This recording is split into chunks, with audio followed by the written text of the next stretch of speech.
नमस्कार, मनीषा सिक्रेट रेसिपीमध्ये सर्वांचे खूप खूप स्वागत आहे।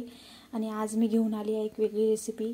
तर आज काय स्पेशल, तर आज आहे स्पेशल हरभऱ्याच्या हिरव्या दाण्यांची भाजी। तर इथे मी हरभऱ्याचे हिरवे दाणे आणि हिरव्या मिरच्या घेतलेल्या आहेत। तर हे जे हरभऱ्याचे हिरवे दाणे आहेत हे काबली हरभरे आहेत। अतिशय चवीला छान आणि गुळचट असे हे हरभरे। तर बघूयात आपण त्याची रेसिपी। तवा गरम करण्यासाठी ठेवायचा आहे आणि तवा गरम झाल्याच्या नंतर हे जे हरभरे आहे हिरवे ते घालायचे आहे तव्यावरती आणि भाजून घ्यायचे आहेत खमंग। थोडंसं तेल घालून घ्यायचं आहे यामध्ये 2-4 थेंब अगदी घालायचे आणि छान भाजून घ्यायचे आहे।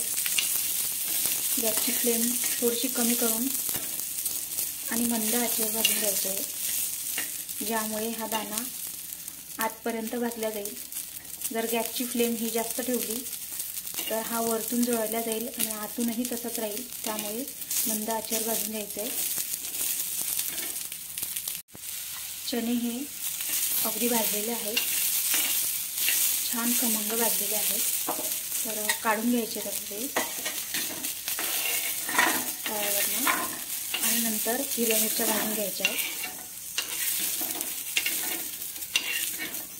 गॅसची फ्लेम कमीच ठेवायची आणि मिरच्या सुद्धा ह्या कमी फ्लेमवरच भाजून घ्यायच्या आहेत।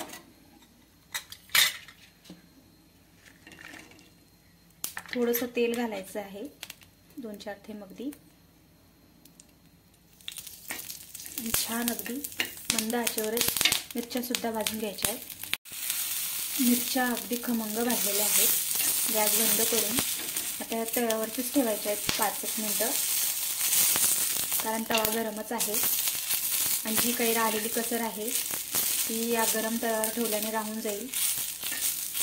तर मिरच्या ह्या खमंग भाजलेल्या आहेत। आता मिक्सर जारमध्ये हे वाटण आपण तयार करून घेऊयात। मिक्सर जारमध्ये लसूण घालायचं आहे, हिरव्या मिरच्या ज्या भाजून घेतलेल्या होत्या त्या भाजलेल्या मिरच्या आणि भाजलेले चणे म्हणजे हिरव्या दाणे हरभऱ्याचे हिरवे दाणे भाजलेले ते घालून घ्यायचे आणि थोडासा कोथिंबीर घालायचा आहे आणि याचं जाडसर असं वाटण तयार करून घ्यायचं आपल्याला। जास्त बारीकही नाही आणि जास्त जाडही नाही। मिक्सर जारमध्ये वाटण तयार करून झालेलं आहे आणि तुम्ही बघू शकता जास्त बारीकही नाही आणि जास्त जाडही नाही, मीडियम मिश्रण तयार करून घेतलेलं आहे मी।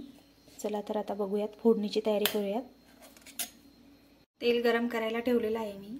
तेल गरम झाल्याच्या नंतर थोडीशी गॅसची फ्लेम कमी करून घ्यायची आणि यामध्ये जिरं मोहरी घालून घ्यायचं आहे आणि छान फुटेपर्यंत तळून घ्यायचे आणि नंतर गॅस अगदी कमी करून घ्यायचा आहे। यामध्ये थोडीशी हळद घालायची, आता अर्धा चमचा हळद घालते मी आणि जे काही वाटण आपण तयार करून घेतलेलं होतं ते वाटण डायरेक्ट फोडून द्यायचं आणि घालून द्यायचं छान अगदी।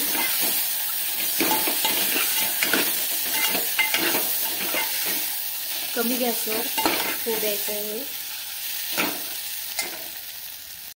मिक्स करून झाल्याच्या नंतर मिक्सरच्या भांड्यामध्येच आपल्याला पाणी घालायचं आहे आणि थोडंसं पाणी घालून घ्यायचं यामध्ये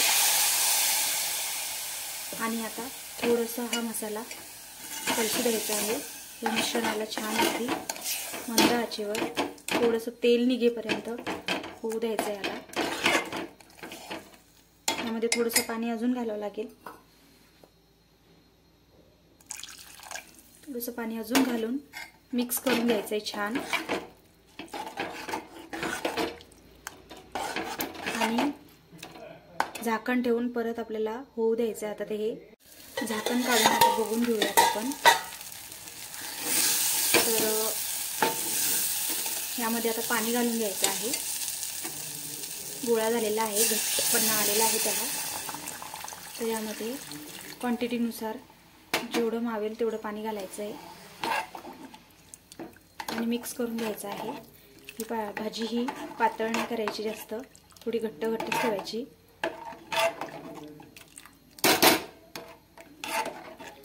आता आता चवीनुसार मीठ घालून घ्यायचं आहे। चवीला अगदी छान आणि लहान मुलांना सुद्धा आवडेल। जर लहान मुलांसाठी करत असाल तर हिरवी मिरची कमी वापरायची। खूप छान होते ही भाजी, खूप छान टेस्ट येते या भाजीला, नक्की ट्राय करा। गावाकडे अशाच पद्धतीने केल्या जाते ही भाजी। झाकण ठेवून आता याला कड येऊ द्यायची आहे। भाजीला कड आलेला आहे आता आणि यामध्ये कोथिंबीरचा तडका मारायचा। आता कोथिंबीर घालून घ्यायचा आहे। भाजी झालेलीच आहे आता ही ऑलमोस्ट।